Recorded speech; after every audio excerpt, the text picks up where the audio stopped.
Et puis, si c'est la fin du monde et que tout brûle, il n'y aura plus que Bob Carrelage et la tomate qui restera. La tomate qui va résister au feu.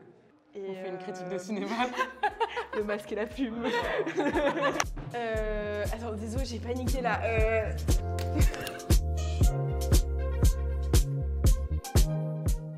Moi, je m'appelle Amélie. Je suis architecte diplômée depuis juin dernier de la faculté d'architecture de la Cambre-Horta de Bruxelles. Moi, je m'appelle Juliette et je suis diplômée de la même faculté qu'Amélie. Et on s'est rencontrés à la faculté d'architecture de Bruxelles. C'est pas vrai. Non, on s'est rencontrés au foot. Sur le banc des perdantes. Mais voilà, c'est là que tout a commencé. Déjà, on travaille toutes les deux en agence au mois de janvier. Et du coup, tous les soirs, on se retrouvait. Et on avait vraiment envie de participer à un truc qu'on pouvait faire nous, construire quelque chose.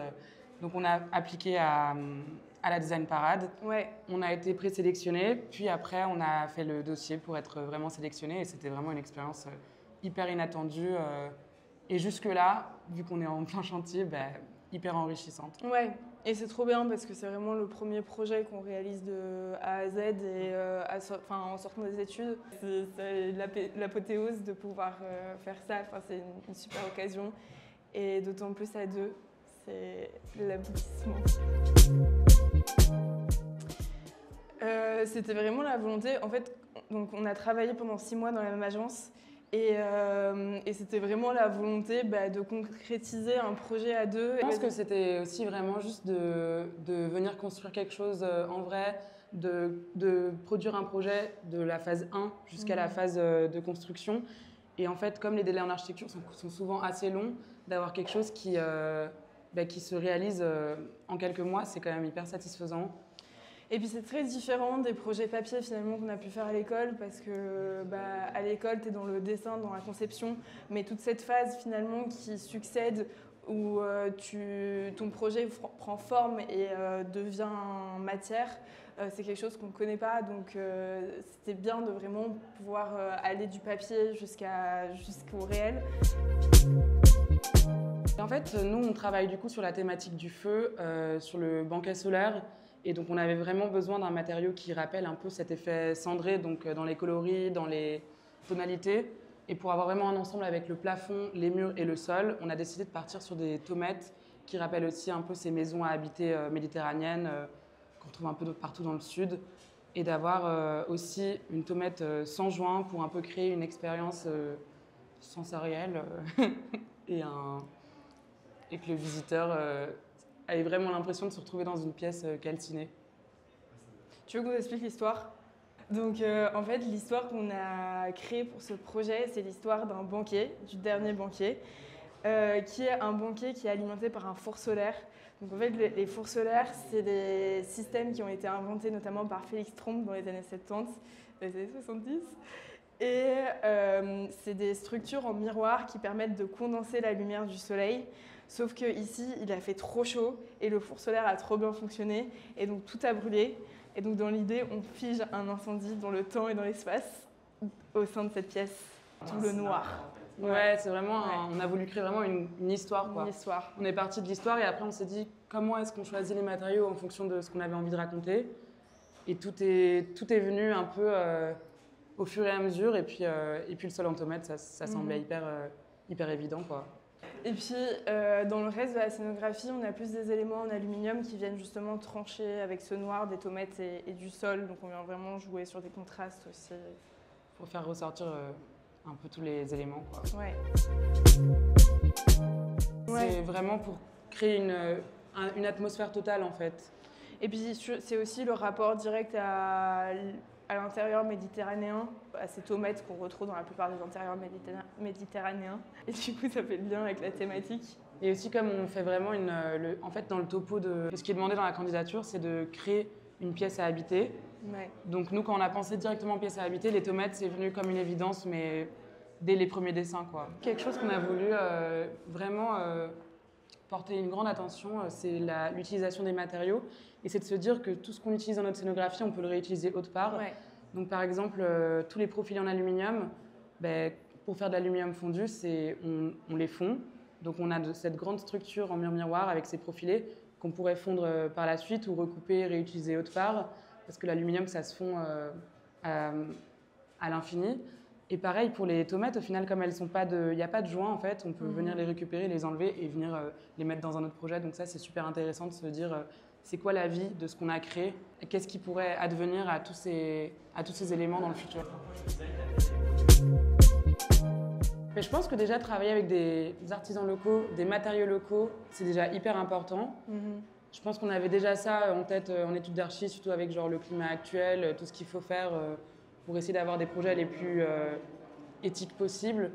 Mais là, oui, bien sûr, je pense que la prochaine fois, on pensera toujours à utiliser un peu des ressources qu'on peut trouver pas trop loin du site où on travaille et pour valoriser aussi des artisanats qui sont locaux, quoi. Ouais.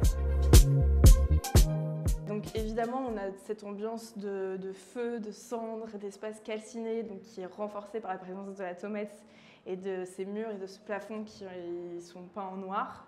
Après, dans les éléments forts de la scénographie, en fait, on vient inscrire un ovale au centre de cette pièce rectiligne. Donc on vient recasser en fait cette géométrie. On a tout un pan qui sera ce four solaire, ce mur miroir, à l'intérieur duquel en fait tu rentres par l'arrière. C'est un peu un effet de décor de théâtre où tu rentres par l'arrière de la scénographie pour te retrouver après au cœur de l'incendie.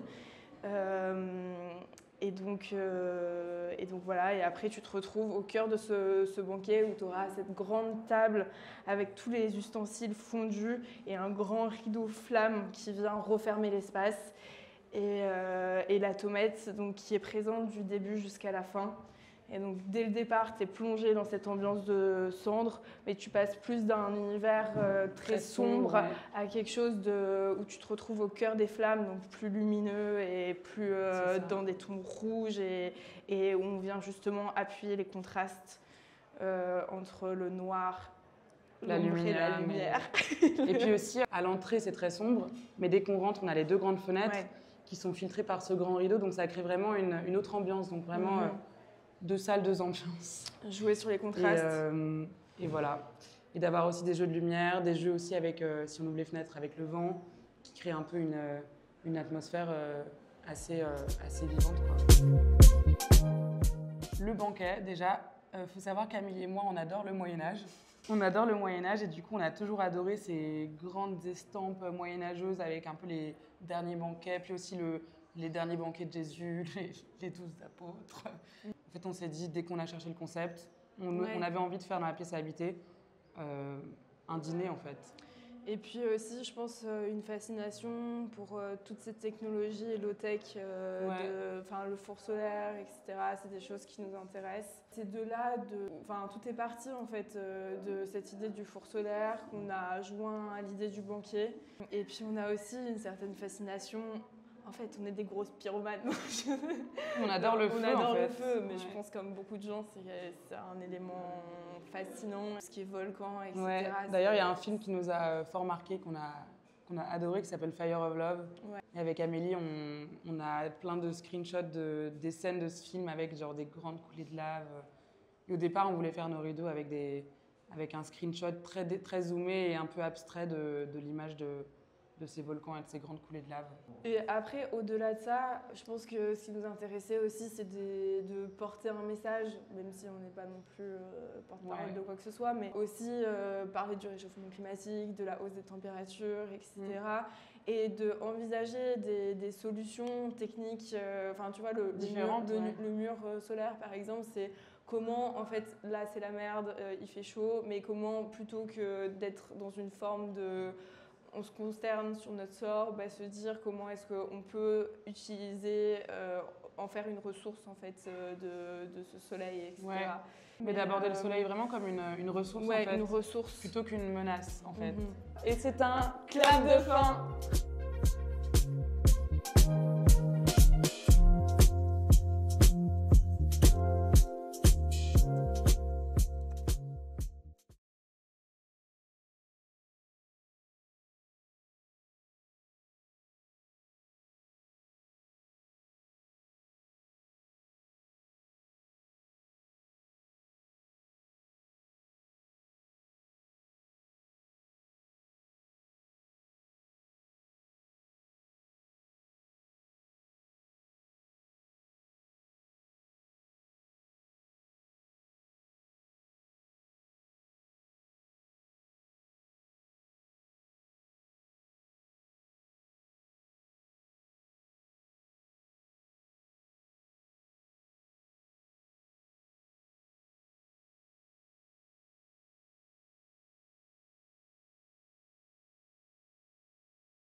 le banquet, déjà, faut savoir qu'Amélie et moi, on adore le Moyen-Âge. On adore le Moyen-Âge et du coup, on a toujours adoré ces grandes estampes moyenâgeuses avec un peu les derniers banquets, puis aussi les derniers banquets de Jésus, les 12 apôtres. En fait, on s'est dit, dès qu'on a cherché le concept, on avait envie de faire dans la pièce à habiter un dîner, en fait. Et puis aussi, je pense, une fascination pour toute cette technologie low-tech, le four solaire, etc. C'est des choses qui nous intéressent. C'est de là, tout est parti en fait de cette idée du four solaire qu'on a joint à l'idée du banquier. Et puis on a aussi une certaine fascination. En fait, on est des grosses pyromanes. On adore le feu, on adore en fait. le feu, mais je pense comme beaucoup de gens, c'est un élément fascinant, ce qui est volcan, etc. Ouais. D'ailleurs, il y a un film qui nous a fort marqué, qu'on a adoré, qui s'appelle Fire of Love. Ouais. Et avec Amélie, on a plein de screenshots des scènes de ce film avec genre des grandes coulées de lave. Et au départ, on voulait faire nos rideaux avec un screenshot très zoomé et un peu abstrait de l'image de ces volcans et de ces grandes coulées de lave. Et après, au-delà de ça, je pense que ce qui nous intéressait aussi, c'est de porter un message, même si on n'est pas non plus porte-parole de quoi que ce soit, mais aussi parler du réchauffement climatique, de la hausse des températures, etc. Et d'envisager des solutions techniques, tu vois, le mur solaire, par exemple, c'est comment, en fait, là c'est la merde, il fait chaud, mais comment, plutôt que d'être dans une forme de... On se consterne sur notre sort, se dire comment est-ce qu'on peut utiliser, en faire une ressource en fait de ce soleil, etc. Ouais. Mais d'aborder le soleil vraiment comme une ressource en fait, une ressource plutôt qu'une menace en fait. Et c'est un clap de fin.